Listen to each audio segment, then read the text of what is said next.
Jo penso que li dona sentit, és a dir, viure no és només el que fem a nivell material. Aquí som per alguna cosa, hi ha moltes preguntes que les persones ens fem en algun moment de la nostra vida, a vegades en moments molt durs, però et fas preguntes, què hi fem aquí, quin sentit té tot això, com és que estem vius, per què hi som o per què no hi seríem, en tot cas, què se'ns ha anat donant a través de la família, què ens han anat donant, com és que estem en aquest moment presents i som d'aquesta manera, no? I per què tenim aquestes inquietuds a dintre? Doncs per mi Jesús és el qui dona resposta a tot això.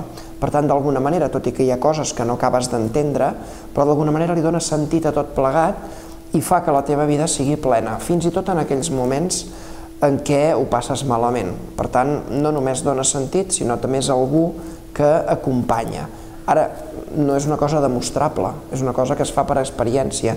El que ho viu i així ho sent, doncs se sent acompanyat i realment és una companyia important i dona sentit a tot el que estem fent.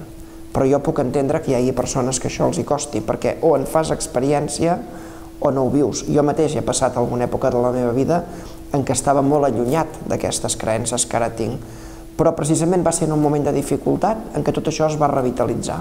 I llavors vaig adonar-me que realment aquest sentit hi era.